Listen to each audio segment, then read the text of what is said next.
ዋና ዜናዎች ኢትዮጵያ በፌደራሊዝም ስርዓቱ ታሪኳን እንደገና እየጻፈች ነው ሲሉ በአምስተኛው ዓለም አቀፍ የፌደራሊዝም ጉባኤ የተሳተፉ የተለያዩ ሀገራት ተወካዮች ገለጹ።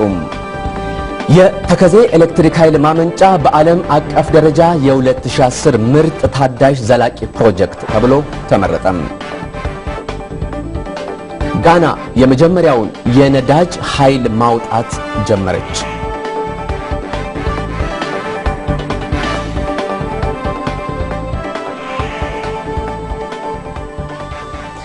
ጤና ይስጥልን። ይህ የኢትዮጵያ ቴሌቪዥን ነው። ኢትዮጵያ ያዘጋጀች ያለችው አምስተኛው ዓለም አቀፍ የፌደራሊዝም ጉባኤ ሊጠናቀቅ አንድ ቀናት ብቻ ቀርተውታል።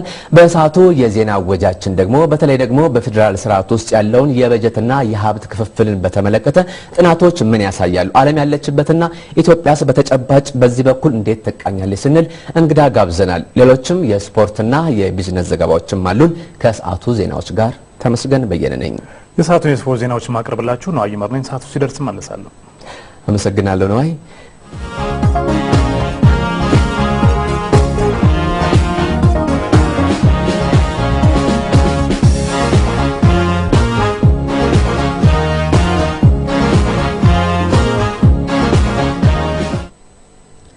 ኢትዮጵያ ያዘጋጀች ባለችው በአምስተኛው ዓለም አቀፍ የፌደራሊዝም ጉባኤን በተመለከተው ዜና ነው የሰዓቱን የዜና ወጃችንን እንጀምረው።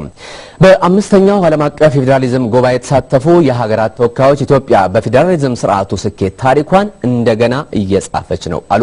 ጉባኤው በተሳታፊዎች ስብጥር ካሁን ቀደሞች ሁሉ የተለየና የተሻለ እንደሆነም ገልጸዋል። ትንታኔውን አብዲ ከማል ጉባኤውን ተከታትሎ አዘጋጅቷል። ከ40 በላይ ሀገራት ተወካዮች የተሳተፉበት አምስተኛው ዓለም አቀፍ የፌደራሊዝም ጉባኤ የኢትዮጵያን የአፍሪካንና የዓለምን የፌደራሊዝም ስርዓት ግንባታ በተመለከቱ 45 ያህል ጥናቶች መምከሩን ቀጥሏል። የፎረም ኦፍ ፌዴሬሽን መሪዎች፣ የአፍሪካ ኢኮኖሚክ ኮሚሽንና የተለያዩ ሀገራት ተወካዮች በጋራ በሰጡት ጋዜጣዊ መግለጫ እንዳሉት መድረኩ ከቀጠና ቀጠናና ከአህጉር አህጉር በርካታ ልምዶችን ለመለወጥ ያስቻለ ነው። በስርዓቱ የ100 ዓመታት ታሪክ ካላቸው እንደ አሜሪካና ካናዳ ካሉ ሀገራት ኢትዮጵያና መሰል አዳዲስ ስርዓቱን የመሰረቱ ሀገራት የዓለም ትኩረት እየሆኑ መምጣታቸው የተንጸባረቀበትም ነው ብለዋል። መድረኩ በአጠቃላይ ጠቃሚ ልምድ የተገኘበትና በስኬት እየተካሄደ መሆኑን የገለጹት huge wonderful opening ceremony at the convention center where የጉባኤው የመክፈቻ ስነ ስርዓት ታላቅና አስደማሚ ነበር። የኢትዮጵያ ብሔር ብሔረሰቦችና ህዝቦች ያሳዩት ትርኢትና አስተሳች ባህላዊ እሴት እጅግ ጥልቅ ስሜት የፈጠረና ያስተማረ ነበር ታዳሚውን። በአጠቃላይ የመንግስትና የህዝቡ ዝግጅትና መስተንግዶም አርኪ ነው። Ethiopian is the interesting case of making sure and trying to ensure this unity and diversity with the other two qualifications. ኢትዮጵያ በብዙሃነቷ ውስጥ አንድነቷን እያረጋገጠች ትገኛለች። በህብረ ብሔራዊ ብዙሃነት ውስጥ በጠንካራ አንድነት መርህ ለዓለም ምሳሌ እየሆነች ነው። በአጠቃላይ ሀገሪቱ በስርዓቱ ታሪኳን እንደገና እየጻፈች ነው። It has provided a very good opportunity for other countries to listen to the Ethiopian experience, which is very, very unique. ጉባኤው እጅግ በጣም ልዩ ከሆነው የኢትዮጵያ ህብረ ብሔራዊ የፌደራሊዝም ስርዓት ለሀገራት ጠቃሚ ልምድ ያስጨበጠ ነው። የኢትዮጵያ መንግስት ጉባኤው በአፍሪካ ምድር እንዲሰናዳ በማድረጉ ሊመሰገን ይገባዋል። በመላው ዓለም በስርዓቱ ዙሪያ የሚንቀሳቀሱ ምሁራን፣ ፖሊሲ አውጪዎች፣ የፖለቲካ መሪዎችና የሲቪክ ማህበራት የተሳተፉበት መሆኑ ለልምድ ልውውጡ ከአሁን በፊቶቹ ሁሉ የተለየውና የተሻለው ነው። የስርዓቱ ግንባታ አንድ ቦታ ደርሶ የሚቆም ባለመሆኑ ጉድለቶችን ለማረምና ጠቀሜታዎቹን በበለጠ ለማጎልበት ከጥናቶቹ የሚገኙት ግብዓቶች የላቀ ሚና እንደሚኖራቸውም ነው የተናገሩት። የተከበራችሁ ተመልካቾቻችን አሁን የምናልፈው ወደ እንግዳችን ነው። እንግዳችን ረዳት ፕሮፌሰር ሰለሞን ንጉስ ይባላሉ። በኢትዮጵያ ሲቪል ሰርቪስ ኮሌጅ የፌደራሊዝምና የህግ ጥናት ኢንስቲትዩት መምህር ናቸው። ረዳት ፕሮፌሰር ሰለሞን ወደ ስቱዲያችን ለጥያቄ ስለመጡ እናመሰግናለን።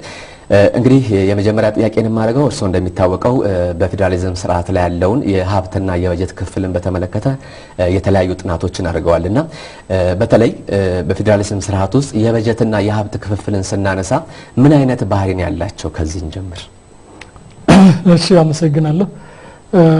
ጥያቄ ሁለት ነገሮች ያዘ ይመስላል የበጀትና የሀብት ክፍፍል እና ምን አይነት ባህሪዎች አሉት የሚለው የበጀትና የሀብት ክፍፍል ስንል በፌደራል ስርዓት ውስጥ በፌደራል መንግስትና በክልል መንግስታት ያለውን የስልጣን ክፍፍል ተመልክቶ ክልሎች ስልጣናቸውን መስራት የሚያስችላቸውን ገቢ ፍትሃዊ በሆነ መልኩ መከፋፈል ነው ይሄንን ልዩነት ለማጥበብ መርሆች አስቀምጦ በቀመር መሰረትም ሊሆን ይችላል ያለ ቀመርም ሊሆን ይችላል ግን ልዩነቱን ማጥበብ ይሆናል ይሄንን ሲያደርጉ ፌደራል ሀገሮች የሚያሳዩት ባህሪ እንደየ ፌደራል ሀገሮቹ አይነት ባህሪውን ብዙ ሊሆን ይችላል ግን ባህሪውን በሁለት ልናየው እንችላለን አንደኛው ውጤታማ የሚሆኑባቸው ሌላው ደግሞ ችግሮችን በየጊዜው የሚከሰቱ ችግሮችን በመፍታት የሚሄዱባቸው ነው እንጂ ውጤታማ ብቻ አይደለም የሚሆነው ውጤታማ ነው ስንል ፍትሃዊ የሆነ ክልሎች የሚሳተፉበት ህገ መንግስታዊ መሰረትን ያደረገ የሀብት ክፍፍል እንዲኖር ማስቻሉ ነው በአገሪቱ ያለው ሀብት ላይ ድርሻ እንዲኖራቸው ማድረግ ነው የክልል መንግስታት አብረው ሊታዩ የሚችሉ ሌላው ደግሞ ችግሮችን ይሄንን ፍትሃዊ ለማድረግ አንድ ጊዜ የሚቆም ስራ ሳይሆን ኮንቲኒየስሊ መሰራት ያለበት በተከታታይ መሰራት ያለበት ሁኔታ ነው ስለዚህ ባህሪዎቹን ለሁለት ልናየው እንችላለን ነገር ግን ፌደራል ሀገሮች እንደየሀገራቸው ተጨባጭ ሁኔታ እንደ ገቢ ምንጮቻቸውና እንዳሉበት የኢኮኖሚ ደረጃቸው ባህሪያቸውም ያንኑ የመሰረት ያደረገ የሚሆን ነው ጥሩ የርሶን ጥናትም ስናነሳ እንዲሁም ዓለም አቀፍ ጥናቶች እንደሚያሳዩት በዚህ በፌደራል ስርዓት ውስጥ አሁን የውጤታማነትን ነገር ሲያነሱ ውጤታማ ለመሆን በምሁራኑ ኢኔብሊንግ ኢንቫይሮንመንት የሚሉታል አመቺ ሁኔታዎች እርሶም አሁን እየጠቀሱ ያሉትና አመቺ ሁኔታዎች መፈጠር አለባቸው ውጤታማ ይሄ ደግሞ የመጀመሪያው ስራ መሆን አለበት ነው የሚባለው ለመሆኑ እነዚህ ውጤታማ የሚያደርጉ አመቺ ሁኔታዎች ምንድናቸው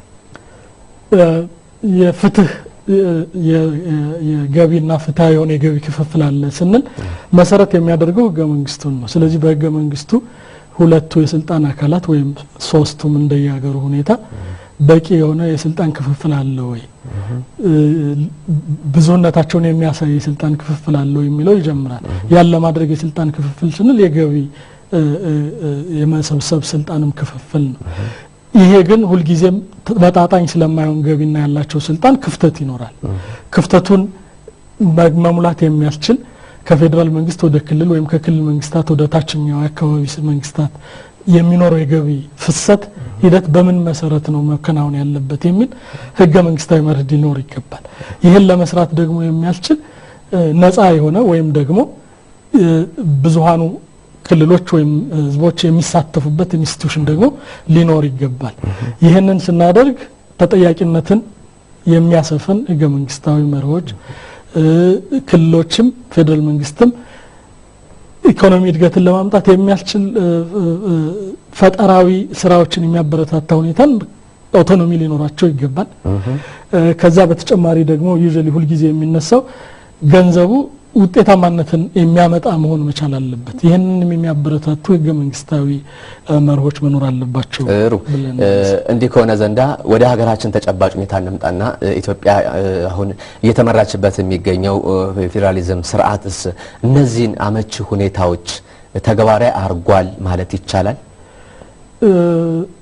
ትኩረት የሚያሻቸው ነገሮች እንዳሉ ሆነው ምክንያቱም ቅድም ስጀምር እንዳልኩት በፌደራል ስርዓት ውስጥ ሁሉ ጊዜ ውጤታማነት ብቻ አይደለም ያለው ፌደራል ስርዓት በየጊዜው ራሱን እየፈተሸ ችግሮችን እየፈታ መሄድ መቻል አለበት ስለዚህ የዚህ ጉባኤ ዓላማም የዚህ ጉባኤ ዓላማው ከፌደራል ሀገሮች እርስ በርስ መማማር ነው ስለዚህ ከኛ ምን ይማራሉ እኛ ከሌሎች ምን እንማራለን እንላለን ስለዚህ ውጤታማ የሚያደርጉን መርሆች እንዳሉ ሆኖ ትኩረት የምንሰጣቸው ነገሮች እንዳሉ ሆኖ ቅድም እንዳልኩት በእኛም ህገ መንግስት ላይ እንደተገለጸው የስልጣን ክፍፍሉ አለ የገቢ የመሰብሰብ የስልጣን ክፍፍልም አብሮ አለ ይሄ ሁለቱ ምን አይነት ሁኔታዎችን ያሳያል የሚለው በጥናት በየጊዜው እየተፈተሸ ያለ ነው መሻሻል የሚገባውንም ነገር ያያል ያንን ክፍተት ለመሙላት ደግሞ የፍትሃዊ የሆነ የገቢ ክፍፍል ለማድረግ የሚያስችል ኢንስቲትዩሽን አለ በህገ መንግስቱ የተቋቋመ እዛ ውስጥ መርሆች በማስቀመጥ ያንን ክፍተት ለመሙላት ጥረት ያደርጋል ስለዚህ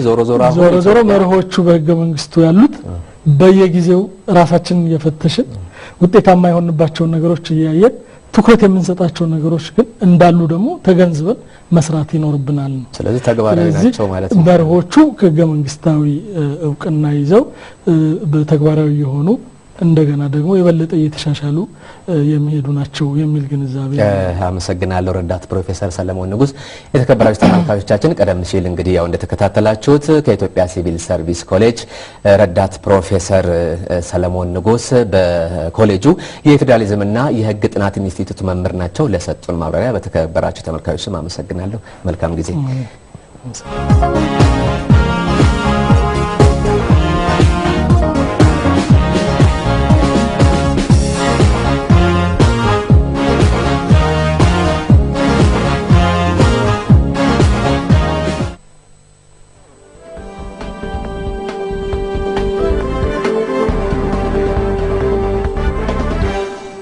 አሁን ደግሞ ወደ አጫጭሮቹ ዜናዎች እናልፋለን። በህዝብ ተወካዮች ምክር ቤት የኢንዱስትሪ ጉዳዮች ቋሚ ኮሚቴ የጨርቃ ጨርቅ ኢንዱስትሪ ልማት ኢንስቲትዩት የ2003 የድርጊት መርሃ ግብር ከ5 ዓመቱ የእድገትና ትራንስፎርሜሽን እቅድ ጋር የተጣጣመ እንዲሆን ውይይት አደረገ። የኢንስቲትዩቱ ዳይሬክተር አቶ ስለሺ ለማ በውይይቱ ወቅት እንደተናገሩት ዘርፉ በቀጣይ 5 ዓመታት $1 ቢሊዮን የውጭ ምንዛሬ በመፍጠር ለ35,000 ዜጎች የስራ ዕድል ያስገኛል። ቋሚ ኮሚቴው እየተደረጉ ያሉ ጥረቶችን አድንቆ የገበያ ትስስር መፍጠር እንዳለበትም ጠቁሟል። በተመሳሳይ ምክር ቤቱ የሰው ሀብት ልማት ቋሚ ኮሚቴ በሀገሪቱ ካሉ ከፍተኛ የመንግስት የትምህርት ተቋማት ተወካዮች ጋር ተወያይቷል። የትምህርት ተቋማት ስራዎቻቸውን ተቀናጅተው ለመስራት የሚያስችላቸው ሁኔታ ላይ ትኩረት ሰጥተው እንዲሰሩ ቋሚ ኮሚቴው አሳስቧል። የአርብቶ አደርና ከፊል አርብቶ አደር ቋሚ ኮሚቴ በስሩ ያሉ የግብርና ሚኒስቴር ተጠሪ መስሪያ ቤቶች እቅድ ዙሪያም ተወያይቷል። ሪፖርተራችን ዳንኤል ሽታይ እንደዘገበው የገንዘብና ኢኮኖሚ ልማት ሚኒስቴር ከአፍሪካ ልማት ባንክ ከ$100 ሚሊዮን በላይ የብድር ስምምነት ተፈራረመ። የብድር ስምምነቱ ሀገሪቱ የሚሌኒየሙን የልማት ግብ ለማሳካት የምታደርገውን ጥረት የሚያግዝ ነው። ገንዘቡ ለጤና፣ ለትምህርት፣ ለግብርና፣ ለውሃና ለገጠር መንገድ ግንባታ ይውላል። ስምምነቱን የገንዘብና ኢኮኖሚ ልማት ሚኒስትር አቶ ሶፊያን አህመድና የአፍሪካ ልማት ባንክ ዳይሬክተር አቶ ገብርኤል ንጋቱ መፈራረማቸውን ሪፖርተራችን ቅድስት ማሞ ዘግባለች። ከውጪ በኢራን ደቡባዊ ምስራቅ ቻባር ከተማ በደረሰ ያጥፍቶ ጠፊ የቦምብ ጥቃት 38 ሰዎች ህይወታቸው አለፈ። የሀገሪቱ አል አረቢያ የተባለ ቴሌቪዥን ከፍንዳታው ጀርባ የአሸባሪዎች እጅ ሳይኖርበት እንዳልቀረም ዘግቧል። ከጥቃቱ ጀርባ ሳይኖርበት እንዳልቀረ የተጠረጠረው ግለሰብም በቁጥጥር ስር ውሏል። ሁለተኛውን ተጠርጣሪ ፖሊስ እያደነ መሆኑንም ሮይተርስ በዘገባው አስፍሯል።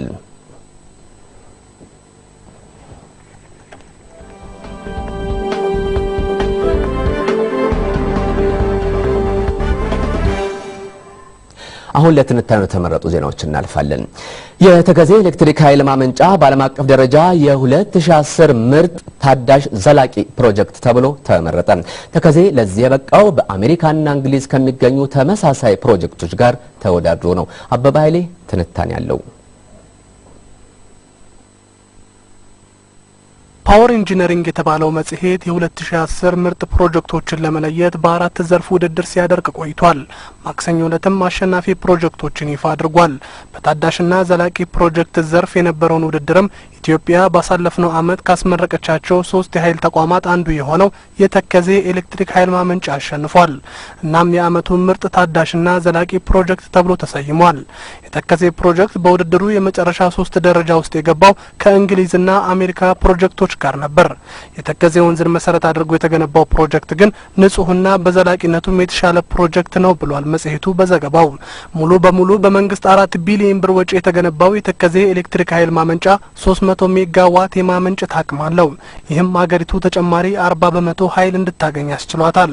ፕሮጀክቱ 188 ሜትር የሚረዝመውንና በአፍሪካ ትልቁ የሆነውን ግድብ ይዟል። ዲዛይኑ በራሱ ለግንባታው ያስፈልግ የነበረውን ኮንክሪት መቆጠብ ያስቻለና 70 ኪሎ ሜትር የሚረዝም የውሃ ማጠራቀሚያ አለው። ከመሬት በታች የሚገኘው የኃይል ማመንጫው ክፍል እያንዳንዳቸው 75 ሜጋዋት የሚያመነጩ 4 ተርባይኖች አሉት። ከግድቡ 500 ሜትር ርቀት ላይ የሚገኛል በማለት የፓወር ኢንጂነሪንግ መጽሔት የተከዜ ኤሌክትሪክ ኃይል ማመንጫ ፕሮጀክትን ገልጾታል።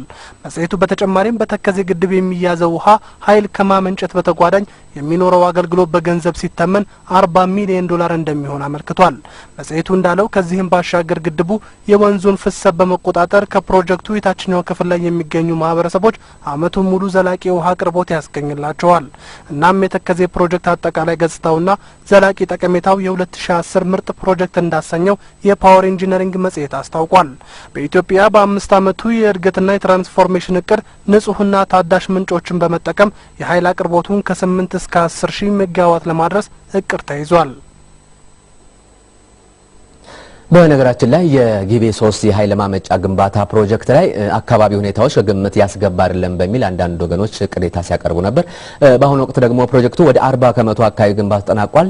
ታዲያ ፕሮጀክቱም የአካባቢና የዘላቂ ልማትን መሰረት ያደረገ እንደሆነ ለግንባታው ብድር ከሚሰጡ ተቋማት ዓለም አቀፍ ተቋማት መካከል ማለት ነው የአፍሪካ ልማት ኃይሎችን በጥናታቸው ማረጋገጣቸው መግለጻቸው የሚታወስ ነው። አሁን ከውጪ ለትንታኔ ወደ መረጥነው ዜና እናልፋለን። ጋና የመጀመሪያውን የነዳጅ ኃይል ማውጣት ጀመረች። ሀገሪቱ ከሳራ በታች ካሉት ሀገራት 7ኛ የነዳጅ ባለቤትም ሆናለች። የነዳጅ ሀብቱ የሀገሪቱን 12 በመቶ ያሳድገዋልም ተብሎ ይጠበቃል። ትንታኔውን አዲስ ተገኝ አዘጋጅቷል።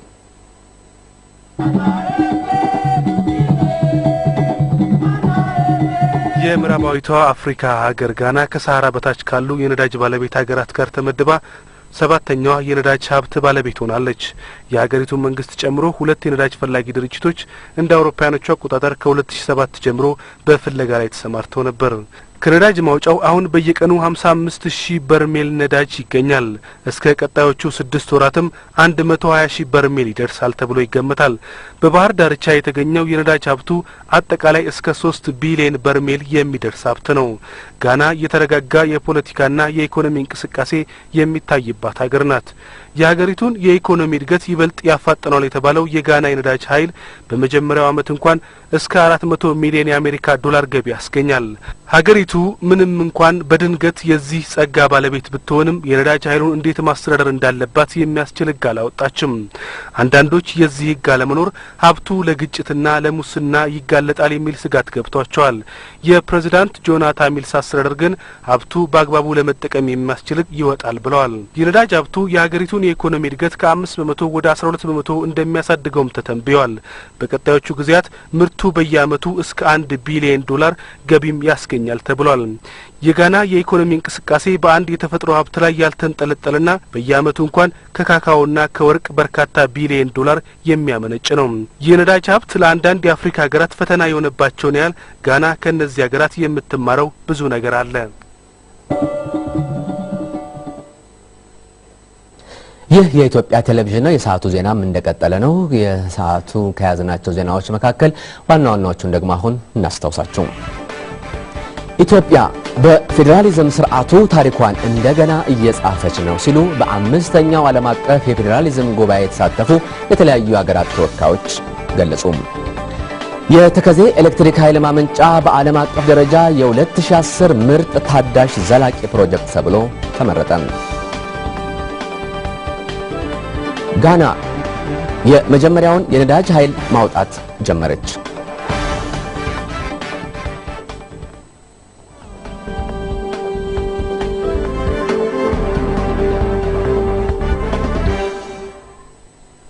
መኖሪያ ቤቶች ሲሰሩ፣ ህንጻ ሲገነቡ፣ ፋብሪካ ሲተክሉ ለኤሌክትሪክ ገመድና ኬብል ፍላጎቶ ዩሮ ኬብል ከንጹህ መዳብ ነጥሮ የተሰራውን ከአውሮፓ ኩባንያ ጋር በጆይንት ቬንቸር በሀገር ልጆች የተመረተውን በዓለም አቀፍ ደረጃ የጥራት መስፈርት ባሟላው ዩሮ ኬብል ይጠቀሙ። ጥራት ከሌለው አደጋ አለው። በ5 አመቱ የእድገትና ትራንስፎርሜሽን እቅድ ለፋይናንስ አገልግሎት ተደራሽነት ከፍተኛ ትኩረት መሰጠቱን ብሔራዊ ባንክ አስታወቀ። የፋይናንስ ተደራሽነቱም አሁን ከሚገመተው 20 በመቶ አባወራ ሽፋን በእቅዱ ዘመን ወደ 67 በመቶ ከፍ እንዲልም ይደረጋል። በዚህ ዙሪያ ካሳሁን ማሞ ዝርዝር አዘጋጅቷል። በቁጠባ ዙሪያ የተጻፉ ጥናቶች እንደሚጠቁሙት በኢትዮጵያ ያለው የፋይናንስ ተደራሽነት ውሱን መሆን ቁጠባን በማሳደግ ረገድ የራሱ አሉታዊ ተጽዕኖ እንዳለው ይናገራሉ። በተለይ የሀገራት ልምድ እንደሚያሳየው የካፒታል ገበያ ባልተስፋፋባቸው ታዳጊ ሀገራት ከ90 በመቶ በላይ የሚሆነውን የፋይናንስ ቁጠባ የሚያሰባስቡት ባንኮች መሆናቸውን ይነገራል። እንደ ኢትዮጵያ ብሔራዊ ባንክ መግለጫ በ5 አመቱ የእድገትና ትራንስፎርሜሽን እቅድ ለፋይናንስ አገልግሎት ተደራሽነት ከፍተኛ ትኩረት መሰጠቱን ገልጿል።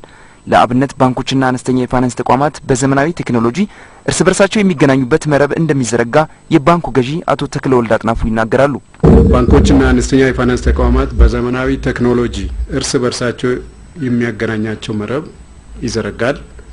ሁለተኛ የቴክኖሎጂ መረብ በመጠቀም ተቋማት ገንዘብን በቅጽበት ሪል ታይም ካንዱ ያገሪቱ ጫፍ ወደ ሌላው ጫፍ እንዲያስተላልፉ ወይም ክፍያ እንዲፈጽሙ ይደረጋል።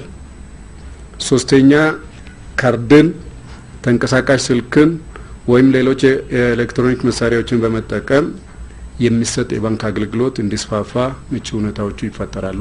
እንደ ባንኩ ገዢ ገለጻ የኢትዮጵያ ንግድ ባንክ ቅርንጫፎቹን በሁሉም የሀገሪቱ ክልሎች በከፍተኛ መጠን ያስፋፋል። ሌሎቹ ባንኮችና አነስተኛ የፋይናንስ ተቋማትም እንዲስፋፉ በተመሳሳይ ይበረታታሉ።